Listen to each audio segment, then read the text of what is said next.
Guys, on Dead by Daylight forums, Steam discussions, the Reddit, there's a common thing brought up by DBD fans that Dead by Daylight needs, is what they say. We need this thing. But before I tell you it, I have to ask you the question, are you familiar with Rainbow Six Siege? Well, you haven't had to have played it to know what I might be talking about. But back in June of 2017, Ubisoft, the developers, said there's something fundamentally wrong with our game that we need to fix. And so instead of releasing new content, they decided to take the next 3 months of release schedule out to fix their game. And they called this DLC Operation Health, and they made a whole big deal around it. And Operation Health sought out to fix 3 things about Rainbow Six Siege. The first was technological improvements, such as a better matchmaking system, better servers and faster servers. The second was the way they actually develop stuff with a test server towards PC and then to console, and also an on and off switch. And the third was to go on a bug fixing sprint, which meant that all of the top reported bugs by the community would be tackled by the developers to try and make sure that they didn't exist anymore. So Ubisoft basically dedicated 3 months of release schedule from June 2017 to September 2017 to release all of these things into their game and make sure that going forward, Rainbow Six Siege would have all the tools necessary to improve. And I absolutely loved going over the Steam charts for Rainbow Six Siege because you can see it's still doing a really good job. I guess the average player base for Rainbow Six Siege has dropped off recently, but you go back to 2017 in the game's history, you can see that actually the game was starting to suffer. You know, you had a big spike of players in February up to 30,000 during a month that typically sees less players, but then drop-offs all the way towards June, the 24,000, and then Operation Health was announced, and people heard about Operation Health, and the game started fixing some of the most common issues that the game had, and look at the player base start to creep up, almost doubling in the period of months here, and then Rainbow Six just kind of took off, you know, as far as peak players were concerned, it kind of did really well up until I think around COVID hit, and perhaps the esports scene not being as supported could have hurt it a little bit. Maybe just people got bored of it in 2021, but it's still doing really well now. And so people often talk about an Operation Health for Dead by Daylight. We need an Operation Health in Dead by Daylight. We want you to stop creating new content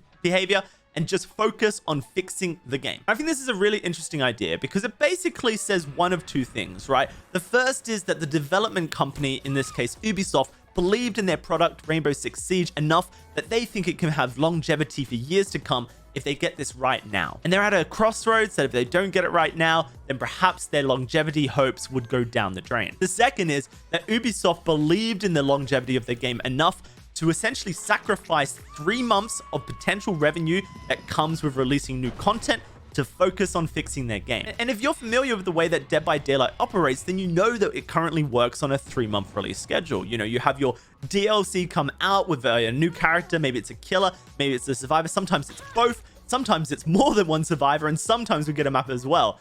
And then a month and a half later, we get a mid-chapter, which is essentially like a halfway point, and typically mid-chapters don't add new content, but what they do is adjust current content. So it's like a balance update, and typically behavior will balance the killer that came out previously to the one they just released on that mid-chapter update. And then a month and a half later, that's your new DLC release. So 3 months release schedule with a 1.5 month midpoint, or essentially what is a balance update typically in Dead by Daylight. And what the community really wants behavior to do, it's something that's often requested, is to essentially sacrifice one of those 3-month periods to just focus on balance, bug fixes, and improvements. What does that actually mean for Dead by Daylight? What would an Operation Health include? Because for Rainbow Six Siege, it's a little bit more obvious. This is an esports competitive game, so we need better tick rate servers so that the shots sent out are reported in real time to all clients. We need better hitboxes because it's really important where those bullets land, as it will affect how fast someone dies. We need to make sure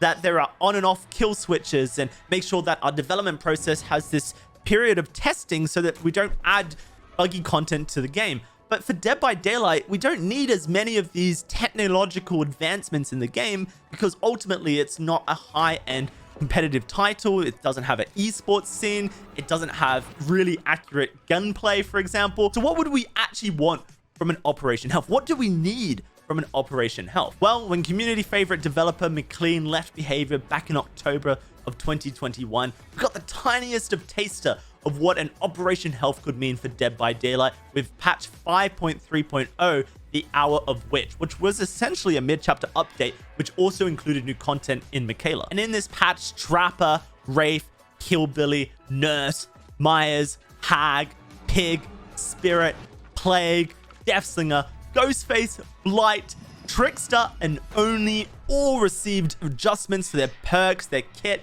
in one way or another. We saw massive buffs and nerfs to survivor perks, to killer perks. We saw bug fix galore happening in this patch. And so the community essentially, when they saw the patch notes come through, deemed this to be a bit of an Operation Hell for behavior. And everyone was so excited because finally it felt like our answers had come from behavior. They were starting to listen to the community and bug fix the game. But unfortunately, this was an anomaly for behavior. And since then, we've had numerous patches, bug fixes, hot fixes, and mid-chapters, and we have not seen anywhere near the level of commitment to adjusting things or fixing things or making sure that the balance of Dead by Daylight is good. And I'm not trying to criticize the devs here specifically, because actually, I have to say, since Hour of Witch was released, behavior have felt a lot better at focusing on core issues. You know, they fixed stretch res. I feel like behavior typically, since Hour of Witch, have been better when it comes to patches, balances, and whatnot. They're really trying their best to make sure that when they buff or nerf something, they look at it closely and try and fix it within a couple of weeks so that the community isn't left with it. I mean, just recently with Sadako Rising, we had some massive issues come back into Dead by Daylight. Probably one of the buggiest updates that we've had in a while. The rank reset was bugged. It happened a day late.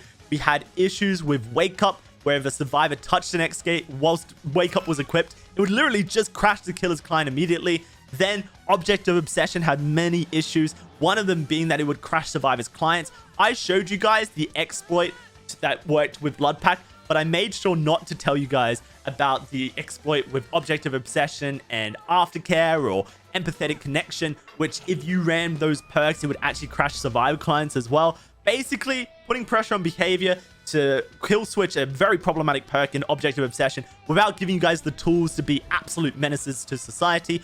But like, we've had this update come out, and then within a week of this update coming out, behavior then hotfixed a lot of these crucial errors in the game. And you know, with Wake Up, they kill switch it very quickly. Unfortunately, with Object of Obsession, they received reports roughly around Wednesday, I think. Wednesday the 9th, it would be, of March. And then they kill switched it on, I want to say, the 14th of March. So it took them a long time to actually kill switch it. About 5 days since they received reports. And we got confirmation that they knew about these bugs around the 10th of March. So that's on a Thursday.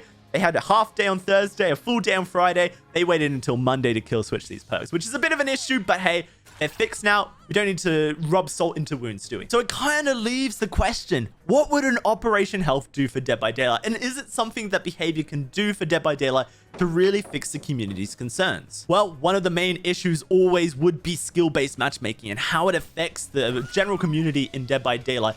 A lot of people, rightly, I will say, address the fact that skill-based matchmaking didn't necessarily cause problems with Dead by Daylight. All of the things that skill-based matchmaking brought out of Dead by Daylight existed previously. And that's a fair statement. But the issue with skill-based matchmaking is it actually focused the player base to lean into the problem areas of Dead by Daylight. So when you provide a win condition to players, guess what they focus their attention towards? And that's what skill-based matchmaking did. It provided a win condition for survivors, being escapes. It provided a win condition to killers, being kills. And if you want to be a better player in Dead by Daylight, according to this invisible number, then this is your win condition. And this is how the human psyche works. When we get told how to do something well or win, that's what we want to do. That's how we focus our energy into. And so we start to align ourselves with these values that were introduced into the game. And that's what skill-based matchmaking has done for Dead by Daylight. It hadn't necessarily caused all these issues in Dead by Daylight. They existed. Camping existed. Tunneling existed. People who just wrap their way around the map, don't really interact with the other survivors, then escape. They existed. But it rewarded these people with a validation, whether it be an invisible number or just a pat on the back from behavior. That's what skill-based matchmaking has done for Dead by Daylight, and that's what people have problems with when it comes to this system. Behavior recently have done a really good job of fixing their servers and dedicated servers. They've worked on hit validation systems. They've increased their tick rate. They've made sure that their servers are operating well. That doesn't necessarily mean that always it's going to be good. I think one of the issues that Behavior have when it comes to server play is actually that their cross-play systems, which allow consoles to play with other consoles, to play with PC systems. I think that system itself really struggles with netcode, and that's something that could be improved on in Operation Health, is the general netcode of how crossplay works. Because I noticed very specifically, if I play only with PC players, the dedicated servers work really well. It's as soon as you introduce crossplay into the mix, that's when things start to struggle.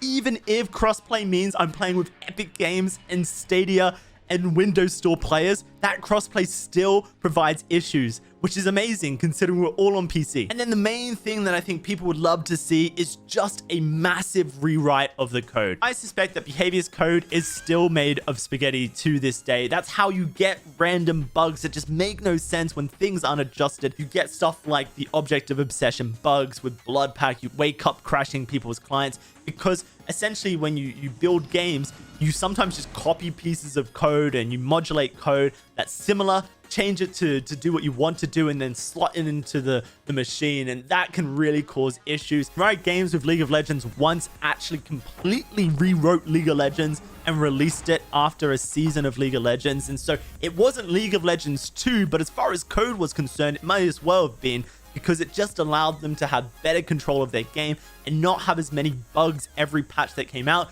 because they wrote their code well and proper and basically rebuilt the game from the ground up. And I know that is a really hard thing to achieve for a game development company, because you need to be constantly releasing new content to your audiences if you want to stay afloat, working on license agreements so you can bring all these new players into the game whilst constantly trying to work on fixing bugs. And the main issue that Behavior seems to have is that the programmers, they basically look up to a guy who says, this is what I want you to focus on. And perhaps the decision making at the top level is not always best prioritized for the community's needs. It's a hard job, and I do not envy any of the people at Behavior have to make top level decisions, but I know for sure from my time looking behind the curtain at Behavior that their systems in place for leadership is very slow, very inefficient, and I suspect that that leaks into the way that the game is designed. But anyway, I just wanted to talk about Operation Health, and essentially I wanted to reach out to you guys in the comment section and ask you, what would you want to see from an Operation Health? Because Operation Health for Rainbow Six Siege was a very different thing. They needed new systems in place for servers, hitboxes. It's a tricky one, game dev, and I don't know if an Operation Health would fix Dead by Daylight. I think that Behavior can do better. Absolutely. Always down for doing better. But I'm not convinced an Operation Health is exactly what Behavior needs for Dead by Daylight, at least in the same capacity as Ubisoft had. Anyway, I've been rambling. I feel like this was an interesting video. Let me know. And yeah, I'll catch you guys on the next one. Take care.